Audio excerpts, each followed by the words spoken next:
প্ৰথমবাৰ মানে ডিব্ৰুগড় উপস্থিত আছে এতিয়া কেনেকুৱা নতুন অনুভৱ আৰু আপোনালোকে যিহেতু নতুন যি আজি এই গোটেই বিষয়টো কি কৰিছে আচলতে অসম সাহিত্য সভা স্বনিৰ্ভৰশীল হ'ব লাগে, যাতে আমি কাৰো ওচৰত হাত পাতিব নালাগে।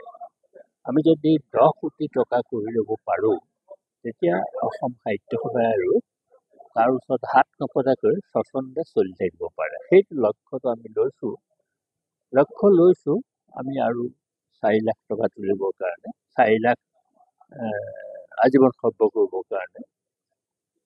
অৱশ্যে লক্ষ্যটো ল'বই লাগিব, 4 লাখ হয় নহয় নাজানো, কিন্তু এই লক্ষ্যটো লৈছোঁ। আৰু কিছু ক্ষেত্ৰত আমি যথেষ্ট আশাও পাইছোঁ, কাৰণ আমি 9 মাৰ্চৰ পৰা এতিয়ালৈকে বোধকৰো 5,000তকৈ অধিক আজীৱন সভ্য হৈ গৈছে ইতিমধ্যে।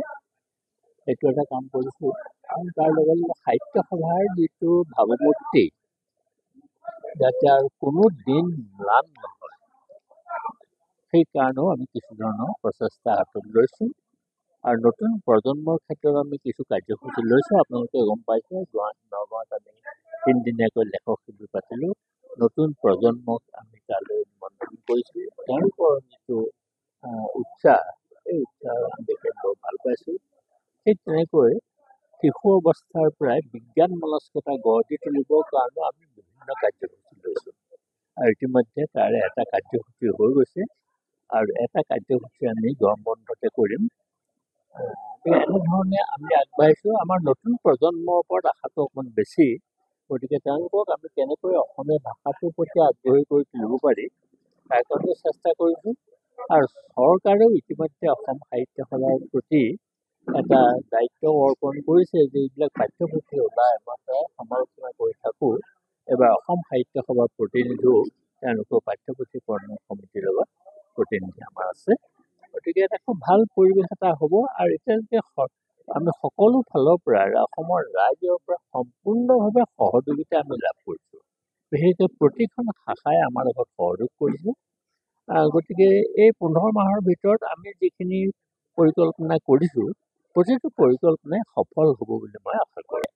মই ব্যক্তিগতভাৱে বিৰাট আশাবাদী যে মই ভাবিছোঁ যে আমি 1 লাখ আজীৱন সভ্যৰ লক্ষ্য লৈ অভিযানটো আৰম্ভ কৰিছোঁ। এই অভিযানৰ অভূতপূৰ্ব সঁহাৰি পাইছোঁ।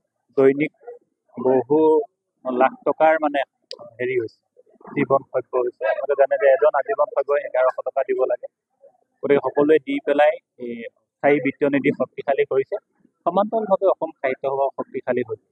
গতিকে আমি দায়িত্ব গ্ৰহণৰ পাছত পৰিকল্পিতভাৱে বিজ্ঞানসন্মতভাৱে অসম সাহিত্য সভাৰ কাম কাজখিনি পৰিচালনা কৰিবৰ কাৰণে আমি যত্ন কৰিছোঁ।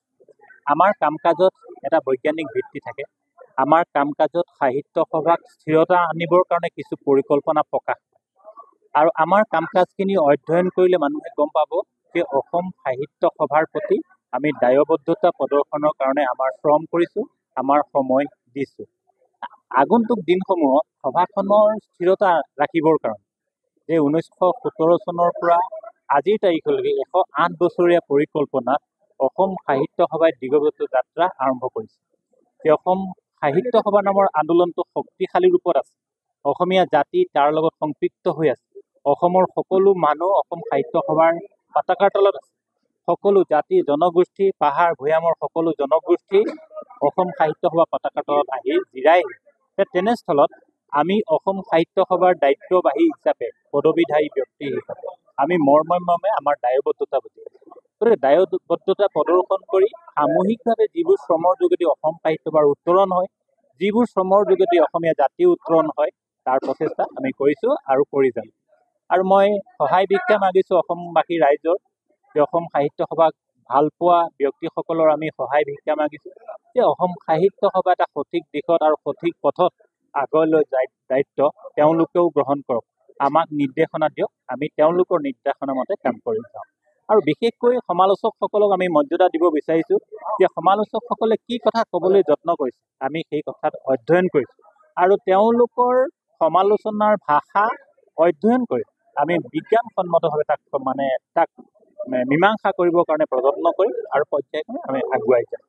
আৰু আশা কৰিছোঁ আগন্তুক আমাৰ কাৰ্যকালটোত যাতে কোনো বিতৰ্ক নহয়, বিতৰ্ক নহ'বৰ কাৰণে আমি প্ৰযত্ন কৰিম আৰু সুস্থিৰভাৱে সভাখন পৰিচালনা সৰ্বপ্ৰথমে আজি অসম সাহিত্য সভাৰ যি আঞ্চলিক কাৰ্যালয় ডিব্ৰুগড় তাত যিখন সভা অনুষ্ঠিত হৈছে সেইখন সভাত আপোনালোকৰ উপস্থিতিৰ কাৰণে ধন্যবাদ জ্ঞাপন কৰিছোঁ। আৰু দ্বিতীয়তে অসম সাহিত্য সভাক মোৰ নিজৰ ফালৰ পৰা ধন্যবাদ জ্ঞাপন কৰিছোঁ এই কাৰণেই যে শিশুসকলৰ যিটো অনুষ্ঠান অসম সাহিত্য সভাৰ যাক কুঁহি বুলি কোৱা হয় সেই কুঁহি আহ্বায়ক হিচাপে এই সভাজনক দায়িত্ব প্ৰদান কৰিছে।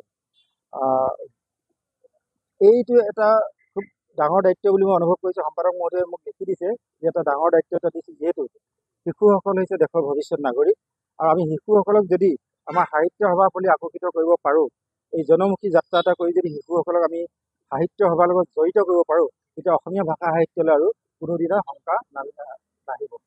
কাৰণ শিশুসকলৰ মাজত এতিয়া যি ধৰণে আমাৰ গোলকীয় প্ৰভাৱটো পৰিছে তাৰ ফলত আমাৰ জাতীয় সংস্কৃতিলৈ বা ভাষা সাহিত্যলৈ আমি এটা অশনি সংকেত দেখিবলৈ পাইছোঁ। গতিকে সাহিত্য সভাৰ এই কুঁহি অনুষ্ঠানৰ দায়িত্বটো অনেক গভীৰ, দায়িত্বপূৰ্ণ আৰু সেই দায়িত্বপূৰ্ণ অনুষ্ঠানটো যিহেতু আমাক এজন আহ্বায়ক হিচাপে একমাত্ৰ আহ্বায়ক হিচাপে আমাক অসম সাহিত্য সভাই নিৰ্বাচন কৰিছে। গতিকে আমি ভাবিছোঁ এই দায়িত্বটো আমি পালন কৰিবলৈ খুবেই চেষ্টা কৰিম। শিশুসকলক অসম সাহিত্যৰ লগত সম্পৃক্ত কৰিবৰ কাৰণে আমি চেষ্টা কৰিম।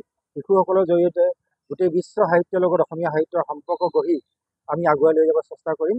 কাৰণ সমিল মিলৰ মাজেৰে বিশ্ব সাহিত্যৰ লগত কম্পিটিশ্যন কৰি নহয়, প্ৰতিদ্বন্দ্বিতা কৰি নহয়, সমিল মিলৰ মাজেৰে আমি বিশ্ব সাহিত্যৰ লগত আগবাঢ়ি যাব লাগিব, শিক্ষাৰ লগত আগবাঢ়ি যাব লাগিব, সংস্কৃতিৰ লগত আগবাঢ়ি যাব লাগিব। আমি শিশুসকলক বুজাব লাগিব যে এৰোপ্লেন যিমানে আকাশৰ ওপৰত নুৰক লাগে তাৰ কিন্তু যিটো ইন্ধনটো কিন্তু মাটিৰ পৰাই দিয়া হয়। গতিকে আমাৰ অসমীয়া শিশুসকলে বিশ্ব সাহিত্যৰ লগত ফেৰ মাৰিব, বিশ্ব শিশুসকলৰ লগত ফেৰ মাৰিব, কিন্তু ইন্ধনটো অসমীয়া সংস্কৃতিৰ পৰা তেওঁলোকে আহৰণ কৰিব। এইখিনি আমি অসম সাহিত্য সভাৰ জৰিয়তে শিশুসকলৰ মাজত দিবলৈ চেষ্টা কৰিম। আকৌ গ্ৰহণ কৰিবলৈ তেওঁলোকে ঠিক আহ্বান জনালে আৰু মই সেইকাৰণে আকৌ তেওঁলোকৰ আদেশ মানি মই দ্বিতীয়ৰ বাবে এই দায়িত্ব গ্ৰহণ কৰিছোঁ। সাহিত্য সভা আমাৰ জাতীয় স্বাভিমান আৰু সাহিত্য সভাৰ প্ৰত্যেকটো বস্তুৱে আমাৰ কাৰণে অতি মূল্যৱান।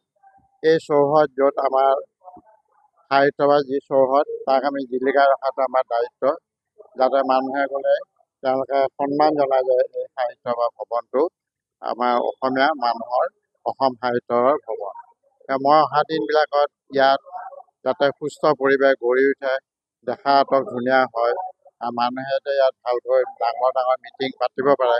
আৰু এই হলটো আমাৰ ডিব্ৰুগড়ৰ ভিতৰতেই আটাইতকৈ ডাঙৰ হল। ইয়াত মানুহ বহিব পাৰে। ইয়াত অলপ ডিফেক্ট আছিলে, ইয়াত কথা পাতিলে ইক' হৈছিলে, কিন্তু এতিয়া সেইটো নাই। আজি সেইটো নোহোৱা হৈছে আৰু অহা দিনবিলাকত আমি এইটো এটা ধুনীয়া সভাঘৰ কৰিম বুলি আশা কৰিছোঁ। এই ক্ষেত্ৰত আমাৰ প্ৰশান্ত ফুকন ডাঙৰীয়া তেখেতৰ আগেয়ে আমাক টকা দিছে, 10 লাখ টকা অনুদান আগবঢ়াইছে আৰু আমাৰ শেহতীয়াকৈ আমাৰ সৰ্বানন্দ সোণোৱাল ছাৰ তেখেতে আমাৰ কেন্দ্ৰীয় মন্ত্ৰী তেখেতে আমাক ইয়াত 20 লাখ টকাৰ ওপৰত দি এই হলটো ধুনীয়া কৰাত সহায় কৰিছে। অহা দিনবিলাকত ইয়াৰ যাতে যথেষ্ট উন্নতি হয় তাৰ বাবে আমি সকলোৰে ওচৰত আশা জনালোঁ আৰু আপোনালোকৰ ওচৰতো আমি সহযোগ বিচাৰিলোঁ, যাতে আপোনালোকে এই ধৰণৰ মানুহক দি তেওঁলোকে সাহিত্য সভাৰ প্ৰতি আকৰ্ষিত কৰে আৰু তেওঁলোকে যাতে আজীৱন সদস্য হয় তাৰ বাবে মই সকলোকে আহ্বান জনালোঁ। ধন্যবাদ।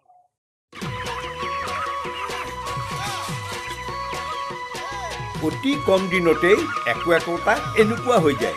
মই যে বিয়মৰ দানা খুৱাওঁ, আপোনালোকেও বিয়মৰ দানা খুৱাওক আৰু কম দিনতেই অধিক মুনাফা লাভ কৰক।